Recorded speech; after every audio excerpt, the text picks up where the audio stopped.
오늘 이 시간은 나를 깨뜨리려면 이라는 제목으로 말씀 은혜를 나누도록 하겠습니다. 이 사람은 나다나엘이라는 사람입니다. 이 사람은 그의 친구인 빌립이라는 사람입니다. 이 빌립이라는 사람이 황급히 달려와서 나다나엘에게 이렇게 얘기합니다. 내가 메시아를 만났다. 그분은 요셉의 아들 나사렛 예수다. 그렇게 얘기했습니다. 나사렛 예수라는 말은 무슨 뜻입니까? 어디 출신이란 얘기예요? 어디 출신이란 얘기예요? 나사렛 출신이란 얘기죠. 그래서 나사렛에서 나고 성장하신 예수님이 우리의 메시아였다라고 얘기한 거예요.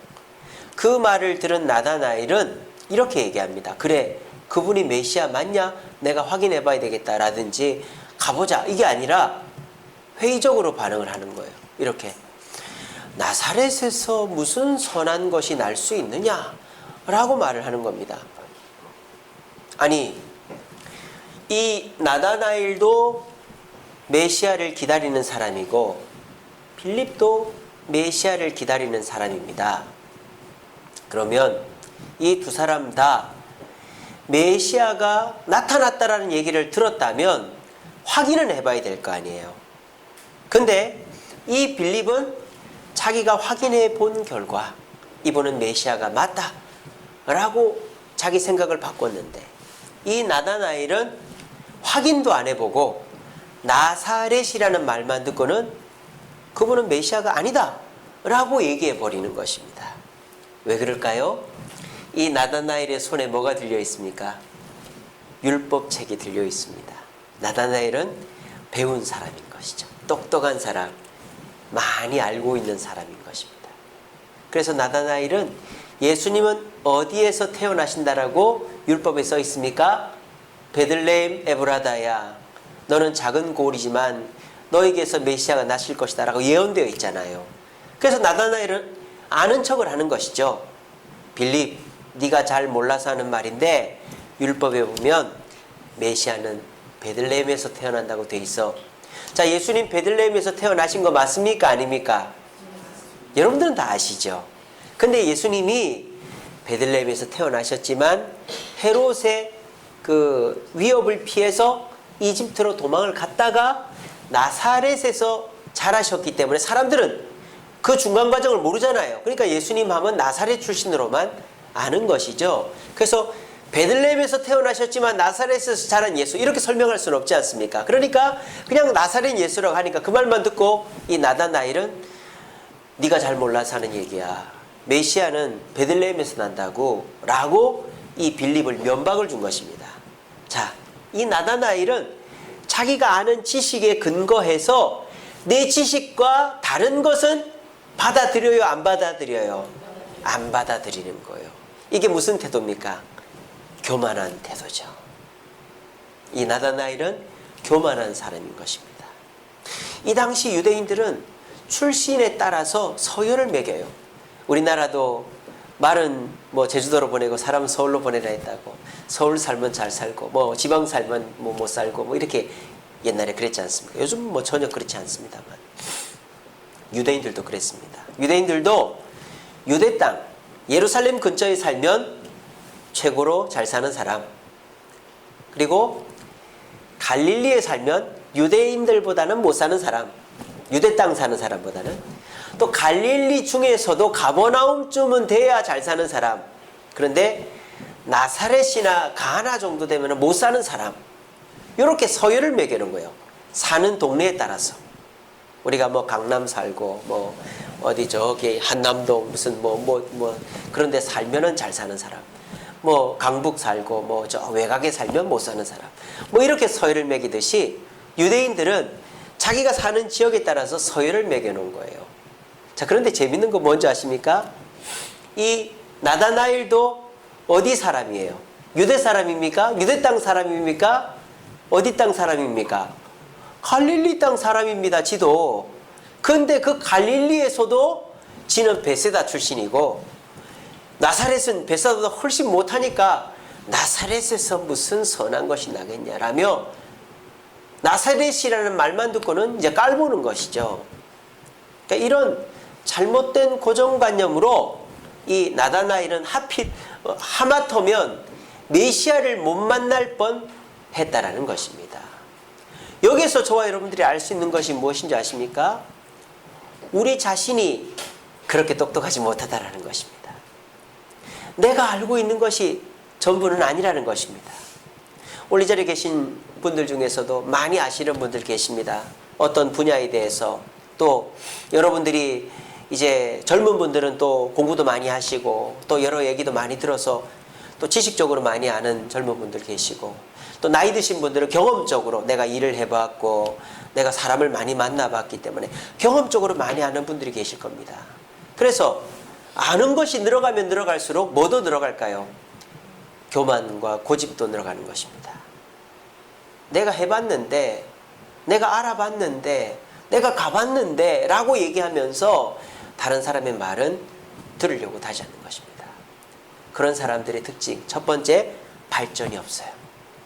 남의 얘기를 듣지 않는 사람, 발전이 없습니다. 두 번째, 엉뚱한 데서 실수합니다. 여러분, 뭐 잃어버린 거 여러분들 찾아보신 경험 있습니까? 막 잃어버린 거 찾아보신 경험 있을 겁니다. 근데 그 잃어버린 거를 못 찾을 때는 어떨 때인 줄 아세요?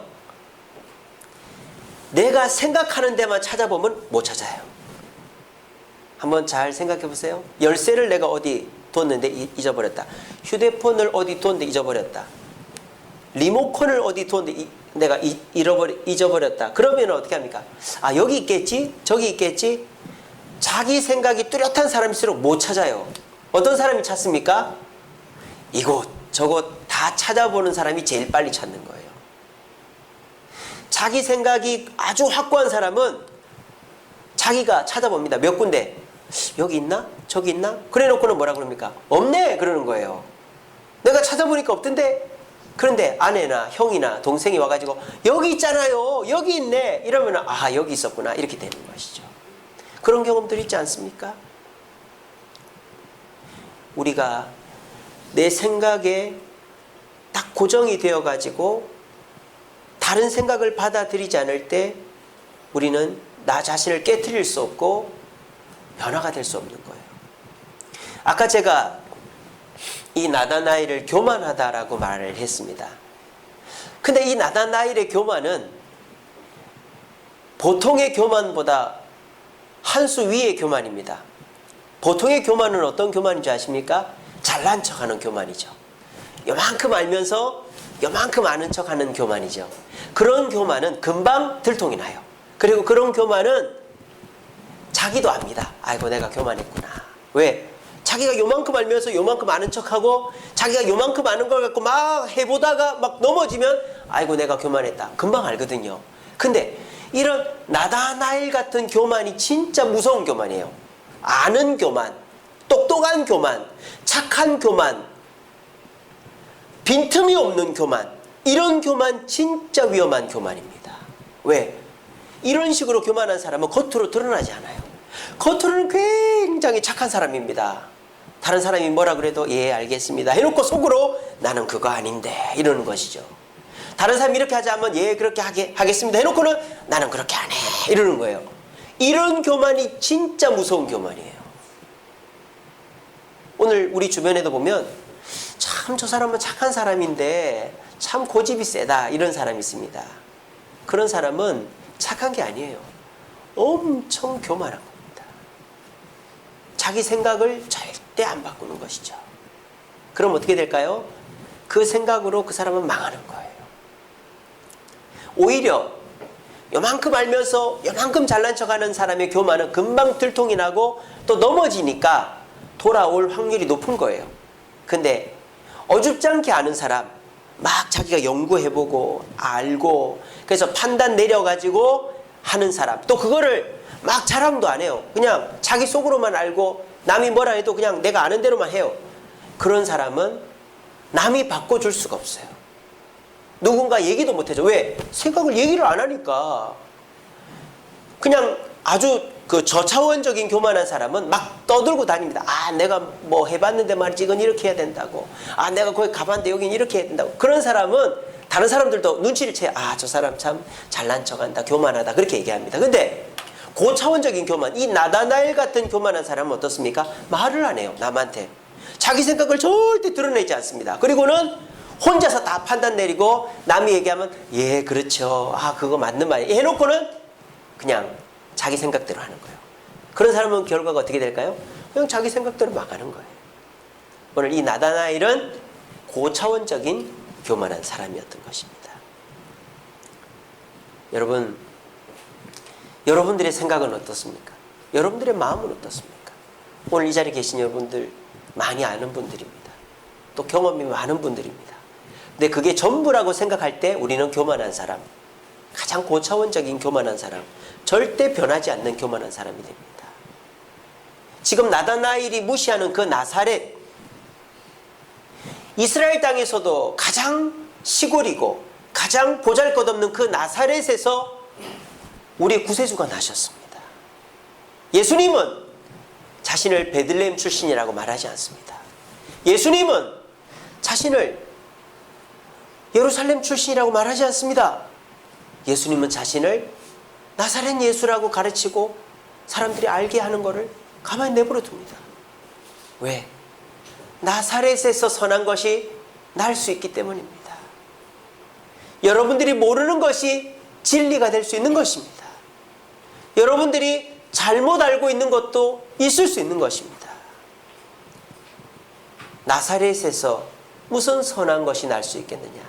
근데 여러분, 나사렛 예수가 이 땅에 평화를 가져왔습니다. 나사렛 예수가 이 땅에 인권을 가져왔습니다. 나사렛 예수가 이 땅에 진정한 사랑을 갖고 왔습니다. 그 나사렛이 이 땅을 변화시킨 것입니다. 이 주세움교회 얼마 모이지 않습니다. 상가에 있습니다. 우리가 볼 때 그렇게 화려하거나 대단하지 않습니다. 하지만 이곳에 예수님이 계신다면 이곳은 보잘것없는 나사렛이지만 예수의 역사가 일어나는 장소가 될 줄로 저는 믿습니다. 아니 거꾸로 이곳이 나사렛인지 알고 왔지만 내 생각을 내려놓고 내 계산을 내려놓고 주님의 생각을 받아들이려고 하는 분들은 이 나사렛과 같은 곳에서 예루살렘에서도 로마에서도 미국에서도 경험할 수 없는 놀라운 역사를 경험하게 될 줄로 저는 믿습니다. 여러분, 나사렛이면 어떻습니까? 몸에 병이 있으면 어떻습니까? 내가 그냥 허드렛 일 하면 어떻습니까? 내가 좀 일이 잘 안 되면 어떻습니까? 내 자녀가 대학에 못 가면 어떻습니까? 그 속에서 진리를 발견하고 그 속에서 참된 만족이 있다면 그게 중요한 거 아니겠어요? 근데 이 나다나엘은 사람들의 시선과 판단에 묶여 있었던 거예요. 예루살렘이 최고지, 유대 땅이 최고지, 갈릴리에서도 가버나움이나 베세다 정도는 돼야지, 나사렛에서 무슨, 사람들의 가치관에 묶여 있었습니다. 그리고 자기의 생각에, 자기가 알고 있는 이 얄팍한 율법 지식에 자기를 묶어놨습니다. 그러니까 친구가 메시아를 소개해 주려고 해도 하마터면 그 메시아를 못 만날 뻔한 거예요. 오늘 이 자리에 오신 저와 여러분, 여러분들은 오늘 무슨 사랑의 교회, 순복음 교회, 무슨 충인교, 우리나라의 엄청나게 큰 교회 아닌 이 주세움교회에 오셨습니다. 여러분들이 여기에 와서 내 생각하고 저 말하고는 다르네, 나는 그렇게 생각하지 않아, 저런 얘기를 하나, 이러고 앉아있으면 우리는 절대 변하지 않는 것입니다.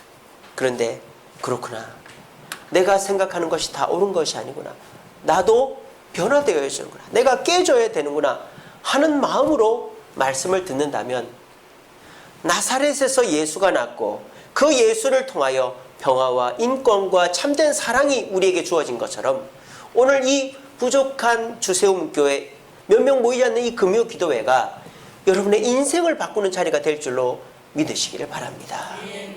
자, 이렇게 해서 이 나다나엘은 어떻게 됐을까요? 변화가 됐어요. 나다나엘이 뭐라고 합니까? 이렇게 고백합니다. 당신은 하나님의 아들이시요 이스라엘의 임금입니다 라고 고백합니다. 자, 나다나엘 변화됐습니까? 안 변화됐습니까? 완벽하게 변화됐습니다. 그래서 예수님의 12제자 바돌로메가 이 나다나엘인 것입니다. 자, 그러면 이 나다나엘은 도대체 어떻게 변했을까? 아까 제가 말씀드렸죠. 교만도 이런 교만은 없다고. 교만 덩어리. 그냥 조금 알면서 잘난 척하는 그런 교만이 아니라 진짜 많이 알면서 자기 아는 것으로 세상을 다 판단하고 절대 그걸 표시내지 않고 그냥 남이 얘기하면 다 듣고 안 해버리는 이런 고차원적인 교만 덩어리 나다나엘은 도대체 어떻게 해서 자기를 깨뜨릴 수 있었던 것일까요? 간단합니다. 간단합니다. 첫째로는 만남입니다. 누구를 만났습니까? 예수님을 만난 것입니다. 아이고 목사님 그게 뭐 대단합니까? 대단한 것입니다. 여러분들 예수님 만나보셨습니까? 여러분들 예수님 만나고 있습니까? 예수님 만나면 어떻게 만날 수 있습니까? 자, 오늘 나다나엘은 빌립이 전해준 예수를 만나지 않았습니다. 이게 핵심입니다. 나다나엘은 직접 예수님을 만났습니다. 누군가가 전해주는 말은 반드시 번역되어서 전달됩니다. 이 세상에 객관이라는 건 없습니다.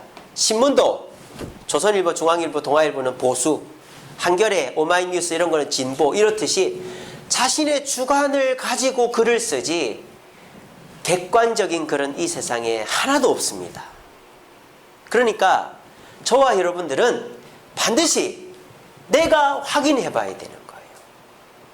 여러분들 뭐 투자할 때 남의 말만 듣고 투자하지 않지 않습니까? 여행 갈 때도 꼭 답사를, 저희도 이제 단풍놀이 가야 되니까 제가 답사를 다녀왔습니다. 답사를 가보고 식당도 고르고 장소도 골라야 되지 않습니까? 옷을 사도 누가 사오는 것보다 내가 직접 가서 고르고 입어봐야 되지 않습니까? 그러면서 왜 예수 그리스도를 직접 만나려고 하지 않고 와서 말씀 듣고 남한테 기도 부탁하고 그냥 남이 하는 신앙의 행위를 가만히 지켜만 보고 계시다는 말입니까? 우리는 예수를 직접 만나야 되는 것입니다. 왜 그러느냐? 이 나다나엘은 예수님을 만나서 변화가 됐습니다. 왜? 이 예수님이 풍기는, 예수님이 전달하는 말로 설명할 수 없는 무언가가 있기 때문입니다. 우리 그런 얘기 있지 않습니까? 의사소통을 할 때 말로 전달하는 정보의 양은 몇 퍼센트? 15%밖에 안 된대요. 제가 누군가와 사람을 만나서 대화할 때 제가 말로 정보를 전하기 15%밖에 안 된대요. 나머지는 다 뭘까요? 표정, 몸짓, 또 어떤 내 옷 매무새 이런 걸 가지고 전달한다는 거예요. 예를 들자면 아무리 말을 잘하는 사람이라도 허름하게 옷을 입고 나면 저 사람 나를 무시하네. 나를 만나는데 어떻게 저런 차림으로 나올 수 있나. 또 겉으로는 그러세요 하는데 얼굴은 막 죽을 표정이고 눈도 안 마주쳐. 저 사람 내 말 지금 씹고 있네. 이런 건 뭡니까? 정보는 말로만 전달되는 게 아니라 감각으로 또 시각으로 여러 가지 오감을 통해서 전달되어지는 것입니다. 제가 신대원 다닐 때 교수님이 그런 얘기했습니다. 우리 개신교는 말씀으로 주님을 만나는 기독교이지만 저 정교회, 이제 가톨릭 말고 정교회는 말씀 외에 여러 가지 이미지와 감각을 통해서 오감으로 예수님을 만나게 하더라. 그런 얘기를 하시더라고요. 그 얘기를 들어보니까 우리가 말씀으로 듣는 예수도 중요하지만 다른 감각을 통해서도 예수를 만나는 것이 중요하다라는 생각을 해보았습니다. 신명기 5장 말씀에 보면 이런 말씀이 있습니다. 신명기 5장 여러분 잘 아시는 십계명 내용입니다. 하나님께서 모세를 통해 십계명을 주셨습니다. 그런데 백성들은 뭐라 그런지 알아요? 모세! 우리 하나님 너무 무서워. 하나님 만나면 우리 죽을 것 같아. 그러니까 모세 당신이 중간에서 중개해줘요. 우리는 당신이 전해주는 말을 듣겠어 라고 그랬습니다. 그래서 모세가 하나님한테 물어봅니다. 하나님, 백성들이 하나님 두려워하는데 어떻게 할까요? 하나님 뭐라 했을까요? 그래, 그럼 어쩔 수 없이 네가 잘 중개해줘라 이렇게 했습니다. 마치 백성들이 사무엘에게 왕을 세워달라고 했을 때 하나님은 왕을 세우는 걸 원치 않았지만 백성들의 원 때문에 세워준 것처럼 하나님이 백성들 한 명 한 명과 직접 교제하기를 원하셨습니다. 근데 백성들은 하나님 만나는 게 두렵다는 핑계로 모세를 통해서 만나려고 한 것입니다. 여러분, 근데 모세는 어떻게 됐습니까? 가나안 땅 못 들어갔습니다. 왜? 혈기 부리다가. 이 세상에 완전한 사람은 없습니다. 제가 여러분들한테 하는 설교도 문제가 많을 수 있어요. 어떨 때는 잘할 수도 있고 어떨 때는 잘못할 수도 있고. 저를 통해서 예수님을 만나는 거 아닙니다. 예수님은 직접 만나야 되는 거예요. 자, 그럼 예수님 어떻게 해야 직접 만날 수 있습니까? 설교를 듣거나 신앙서적을 읽어서가 아니라 성경을 읽어야 됩니다. 여러분, 성경 읽으십니까? 하루에 몇 장씩 읽으십니까? 한 장이라도 좋습니다. 한 장이라도 성경을 읽으십시오. 그것이 예수님을 만나는 것입니다. 여러분, 남한테 기도 부탁하지 마십시오. 여러분이 기도하십시오. 특별히 기도할 환경이 안 되거들랑 새벽 기도를 나오시던 금요 기도, 수요 기도를 나오시던 기도의 습관을 만드십시오. 그게 주님 만나는 겁니다. 또 여러분, 신앙생활 어떻게 하고 계십니까? 여러분들 참여하고 계십니까? 교회 봉사에, 교회 행사에, 또 교회 어떤 헌신의 자리에 참여하고 계십니까? 참여를 하는 것이 예수님을 만나는 것입니다. 우리 주세움교회 전도잔치 이제 앞두고 있습니다. 여러분, 전도하고 계십니까? 얼마나 기도하고 계십니까? 전도하려고 얼마나 애를 쓰고 계십니까? 그 과정 속에서 우리는 예수를 만나는 것입니다. 예수님은 말씀 읽는 자에게 나타나십니다. 예수님은 기도하는 자에게 나타나십니다. 예수님은 주님의 일을 하려고 애쓰는 자에게 나타나시는 것입니다. 이거는 어떻게 말로 설명할 수 없어요. 아까 제가 말씀드렸죠. 말로 전하는 정보는 15%밖에 안 된다고. 근데 내가 성경을 읽었어요. 근데 내가 성경을 읽었다고 해서 내가 똑똑해진 것도 아니고 내용을 다 이해한 것도 아니에요. 내가 기도를 해요. 근데 내가 특별히 기도할 것이 있는 것도 아니고 내가 기도했다고 별 응답이 된 것도 아니에요. 내가 봉사를 하거나 교회 일에 참여를 해요. 그렇다고 해서 내가 거기서 보람을 느끼거나 전도해서 누가 교회를 오거나 그런 것도 아니에요. 그런데 신기한 건 뭔지 아십니까? 그 과정에서 예수를 만난다라는 거예요. 이런 경험들을 하시는 분들 계실 겁니다. 저는 그런 경험을 하고 있으니까요. 여러분, 콩나물 시루에 물 주지 않습니까? 그죠? 콩나물 시루에 물 주면 어떻습니까? 물이 쭉 그대로 밑으로 빠져내려갑니다. 근데 콩나물은 자랍니다. 신기하죠? 신기한 일이죠? 우리가 예수님을 유명한 목사님 설교를 들어야 만날 수 있는 거 아니고 또 능력 있는 목사님 안수기도를 받아야 만날 수 있는 거 아니고 봉사를 많이 하고 세미나하고 활동이 활발한 교회 가야 예수님 만나는 게 아니라 내가 성경을 읽고 내가 기도하고 내가 참여할 때 예수님은 나를 만나주시고 그 만남으로 내가 깨질 수 있다는 사실을 이 시간에 명심하시기를 바랍니다. 두 번째로 나다나엘은 어떻게 해서 깨트려졌을까요? 두 번째는 말씀을 들은 것입니다. 자, 이것도 중요합니다. 여러분도 지금 말씀을 듣고 있잖아요. 물론 저를 통하여 듣고 있지만. 자, 그런데 이 나다나엘이 예수님의 말씀을 지금만 듣고 있습니까? 좀 더 넓게, 이 나다나엘은 말씀을 지금만 듣고 있습니까? 그렇지 않습니다. 나다나엘은 율법을 달달달달 외울 정도로 율법을 통해서 하나님의 말씀을 많이 읽고 접해왔습니다.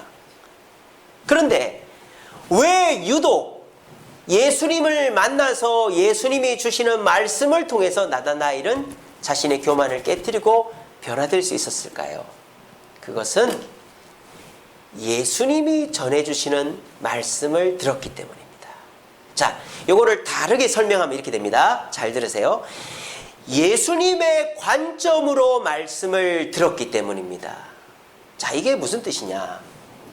우리가 똑같은 성경을 보더라도 내가 뭔가를 알아보려고 지식적인 차원에서 성경을 읽거나 내 궁금증을 해결하려고 읽거나 또는 어떤 관점 없이 그냥 성경을 읽으면 이 성경 말씀을 통해서 내가 변화될 수도 있지만 안 될 확률이 높습니다.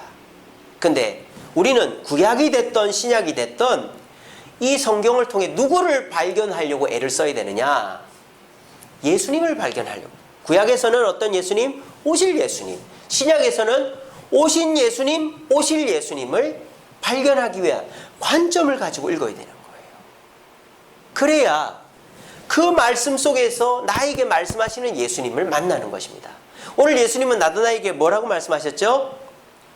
너는 어떤 사람이다? 참 이스라엘 사람이다. 네 속에 간사함이 없다. 이렇게 말씀하신 겁니다. 자, 이거는 예수님이 나다나엘을 평가한 말이죠. 근데 이거는 예수님께서 나다나엘을 어떻게 평가하신 겁니까? 긍정적으로 평가한 것입니까? 부정적으로 평가한 것입니까? 그죠? 사람들은 나다나엘을 부정적으로 평가했을 것입니다. 왜? 냉소적이고 자기 생각이 강하고 절대 자기 생각을 꺾지 않는, 그러니까 참 고집 세다. 어떻게 저렇게 고집이 세냐? 지가 천재냐? 다 아냐? 사람들은 그런 소리 했을 겁니다. 그런데 예수님은 나다나엘을 보자 그렇게 고집이 세고 냉소적인 사람이었지만 너에게 간사함은 없구나. 긍정적으로 본 거예요. 이게 예수님의 관점으로 말씀을 들어야 된다는 거예요. 그리고 예수님이 또 뭐라고 그랬습니까? 그리고 나다나엘이 물어보죠. 예수님한테. 어이구 예수님 저를 어떻게 아십니까? 그랬더니 예수님이 뭐라 그래요? 네가 무화과 나무 아래 있을 때 봤다. 자, 이거는 무화과 나무 아래에서 뭘 했느냐 이게 중요한 게 아니에요. 나다나엘이 무화과 나무 아래 있었다는 걸 예수님이 알았다는 거예요. 여러분 이런 거 있지 않습니까? 누구를 만났어요. 근데 애들 잘 있지? 우리 애들 잘 있죠? 너 큰아들 이름이 뭐지? 큰아들 어느 대학 다닌다는데 요즘 공부 잘해? 둘째 아들 이름이 이건데 요즘 어때? 이렇게 그 사람에 대해서 그냥 형식적으로 말을 건네는 게 아니라 구체적으로 알고 관심을 갖고 있다는 표현을 하면 상대방은 어떻습니까? 아, 저 사람이 나를 좋아하는구나. 나를 그래도 생각하는구나. 이런 거잖아요. 지금 무화과 나무 아래서 봤다는 걸 그런 거예요. 자, 제 얘기를 잘 들어보세요. 왜 우리가 성경을 읽더라도 예수의 관점을 읽어야 되느냐? 예수님께서 어떤 분이신가를 아는 것이 성경을 읽는 가장 중요한 목적이기 때문입니다. 그리고 그 예수님이 나를 어떻게 생각하시는가를 발견하는 것이 성경을 읽는 가장 중요한 목적이기 때문입니다. 그런 목적을 가지고 성경을 읽을 때 우리는 예수님을 알아가게 됩니다. 그래서 내가 몰랐던 예수님을 알아가게 되므로 그 예수님의 사랑을 알게 됩니다. 그리고 그 예수님의 위대함과 사랑이 나를 향하고 있다는 걸 깨닫게 되면서 내가 주님 앞에 순종하게 되고 변화되게 되는 것입니다. 예를 들어볼까요? 바울을 예로 들어보겠습니다. 자, 보세요. 바울은 예수님을 만났습니다. 다메섹으로 예수 믿는 사람 잡으러 가다가 예수님 만났죠. 그리고 바울이 어떻게 합니까? 곧바로 사역을 하는 게 아니라 아라비아 사막에 가서 3년을 공부를 합니다. 무슨 공부? 말씀 공부를 합니다. 아니, 바울이 말씀 공부 안 했습니까? 바울은 길리기아 다소성 사람입니다. 터키 사람입니다. 근데 유학을 온 거예요. 예루살렘으로. 가말리엘이라는 사람 밑에서 우리나라 서울대학 같은 곳에서 율법만 판 사람이 바울이에요. 바울이 율법을 몰랐겠습니까? 근데 바울이 3년 동안 그 율법을 다시 본 거예요. 뭐로? 예수의 관점으로 다시 본 거예요. 그리고 그 예수님이 구약에서부터 예언되어 있었구나. 그리고 그 예수님이 이 땅에 오셨고 그 예수를 전하는 것이 나의 사명이구나 하는 것을 깨닫게 된 것입니다. 그러자 이 바울은 참 낯도 두껍죠. 예수 믿는 사람 잡아 죽이다가 예수 믿는 사람을 보호하고 전하는 사람이 된 거예요. 완전히 180도 바뀐 것이죠. 오늘 이 자리에 오신 저와 여러분도 마찬가지입니다. 저는 지금 제가 은혜 받고 해석된 말씀을 여러분들한테 전달하고 있습니다. 여러분들이 스스로 성경을 읽으며 그 성경 속에서 나에게 말씀하시는 예수님, 특별히 나를 사랑한다고 하는 그 예수님을 발견하려고 노력하고 계십니까? 그렇다면 예수님은 여러분들에게 역사하실 것입니다. 그리고 여러분들을 깨트리실 것입니다. 제가 대학교 다닐 때였습니다. 얼마나 교만했는지 몰라요. 대학교 1학년 때 선배랑 1대1 그 성경 교육을 받았어요. 알돌이라고 해서. 그 선배한테 제가 맨날 막 교만한 얘기를 했습니다. 저 사람은 저래서 잘못됐고 저 목사는 저래서 잘못됐고 이거는 이래 잘못된 거 아닙니까? 그러면 그 선배가 그래 네 말이 맞다. 그런데 그런 사람도 사랑해야 된다. 저 사람도 이유가 있겠지. 막 그렇게 얘기를 하는 거예요. 그 선배도 참 저 때문에 욕봤어요. 근데 저 같은 교만 덩어리를 고치느라고. 근데 참 신기한 것이 뭐냐면요. 제가 대학교 1학년 동안 아침 8시부터 8시 30분 동안 하는 큐티 모임을 한 번도 빠진 적이 없어요. 1시간 버스를 타고 와야 되는데. 그러니까 6시 일어나서 씻고 밥 먹고 7시에 버스 타서 8시에 오는 거예요. 그래서 큐티 모임을 하는데 신기한 게 뭔지 아세요? 본문이 계속 바뀌어요. 구약했다가 신약했다. 근데 그 본문을 볼 때마다 제 속에는 이 교만한 놈아, 네가 다 잘났냐? 네가 다 아는 거냐? 너는 그렇게 안 될 줄 아느냐? 그런 식으로 저한테 말씀을 주시는 거예요. 그래서 제가 막 미치고 환장하게 있는 거예요. 오늘은 그런 뜻이 아니겠지 했는데 펼치니까 또 하나님이 그런 말씀을 떡 주시는 거예요. 그러면서 1년 동안에 제가 깨달은 것은 내가 참 교만하구나 하는 거를 그때 깨닫게 된 겁니다. 이게 뭡니까?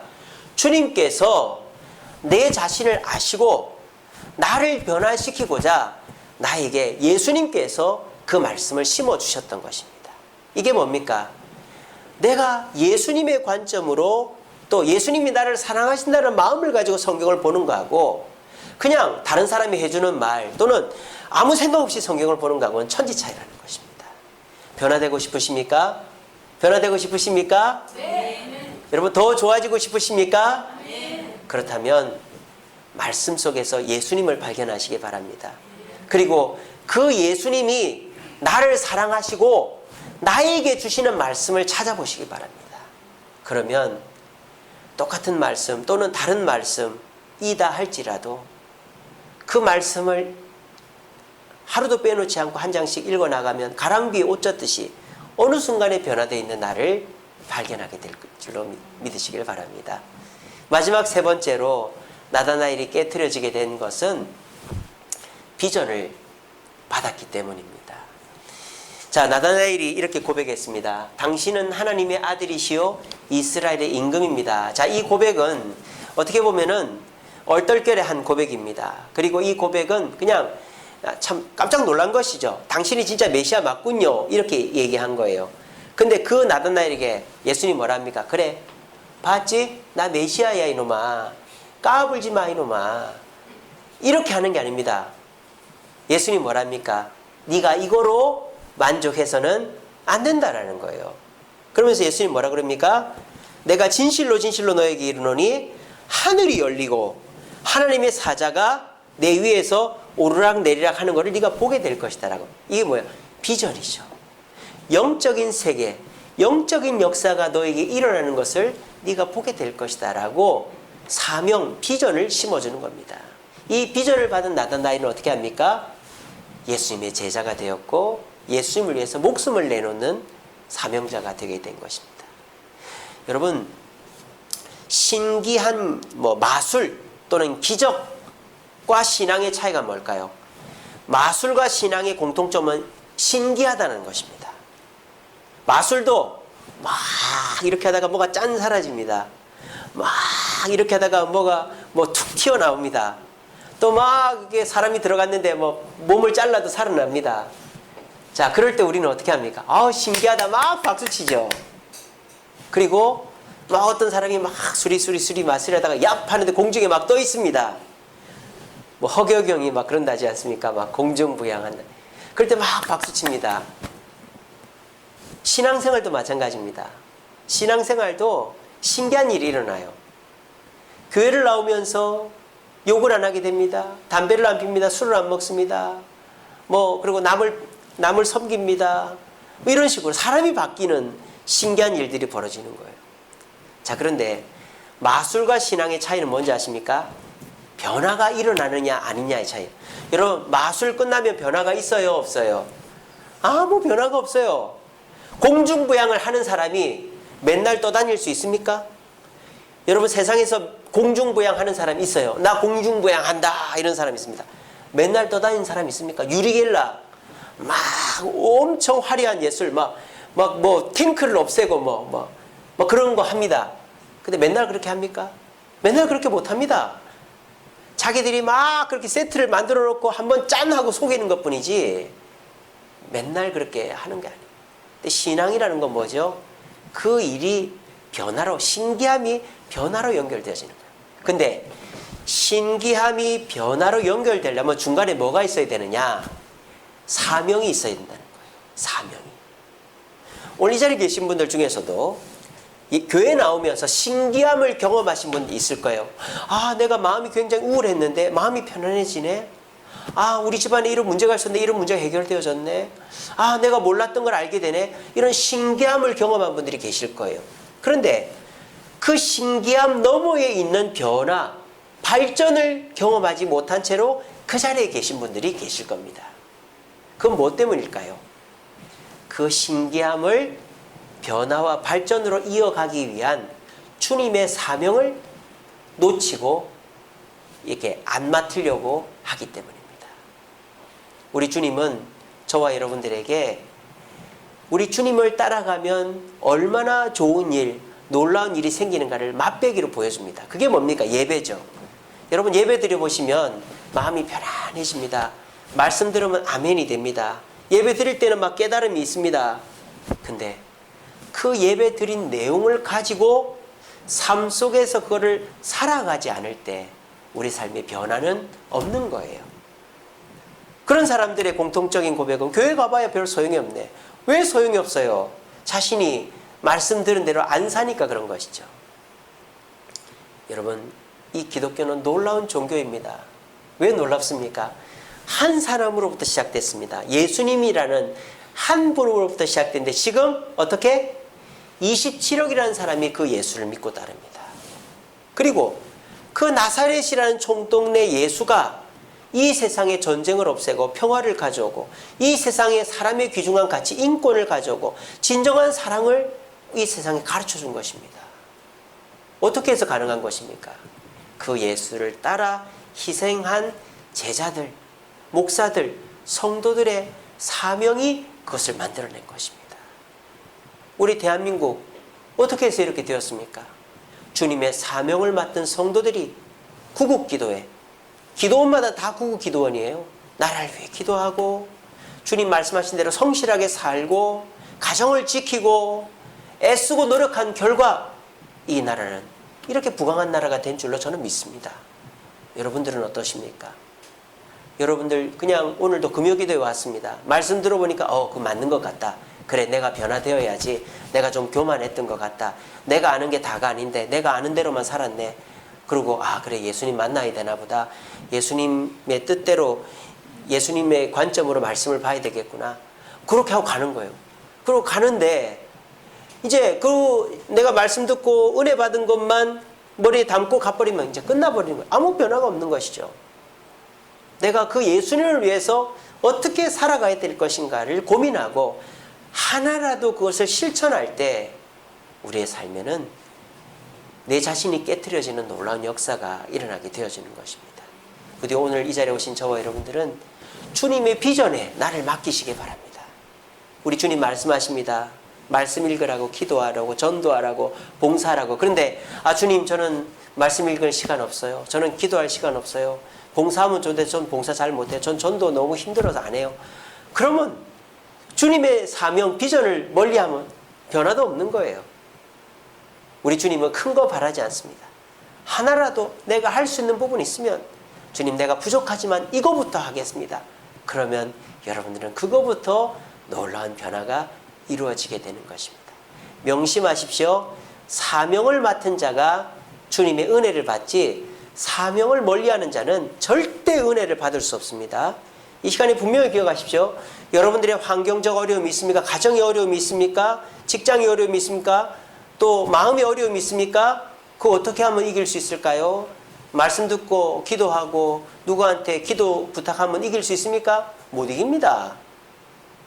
주님 앞에 내가 맡은 사명을 감당하면 나도 모르는 사이에 그것이 이겨지게 되는 것입니다. 근데 내가 지금 당장 급하니까 주님 내가 그거 못하겠어요. 내가 내 가정 일이 급하니까, 내 직장 일이 급하니까, 내 건강이 안 좋으니까 교회 일은 잠시 내려놓고 내가 일단 이거부터 해놓게. 그러면 그 사람은 주님으로부터의 변화는 없는 것입니다. 이 시간에 분명히 기억하십시오. 주님은 신기함에서 끝나는 게 아니라 변화를 주십니다. 그것은 주님의 사명에 동참하는 자에게 주신 줄로 믿으시고, 우리 주님께서 여러분들의 마음속에 주시는 그 사명 멀리하지 마시고, 주님 내가 부족하지만 하나라도 실천하겠습니다 라고 고백함으로 내 자신을 깨뜨릴 수 있는 저와 여러분 되기를 간절히 바랍니다. 우리 말씀 읽고 마치겠습니다. 같이 읽읍시다. 시작. 너희가 온 마음으로 나를 구하면 나를 찾을 것이요 나를 만나리라. 여러분들의 마음속에는 무엇이 가득 차 있습니까? 여러분들은 무엇을 지금 고민하고 계십니까? 무엇이 이루어지기를 기대하고 있습니까?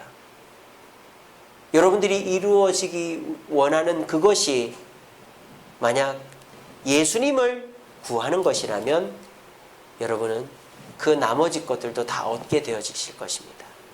하지만 여러분들의 마음을 가득 메우고 있는 것이 돈이라면, 성공이라면, 행복이라면, 기쁨이라면, 만족이라면 우리 주님은 그것을 들어주지 않을 것입니다. 이 시간부터 여러분의 마음을 바꾸시기 바랍니다.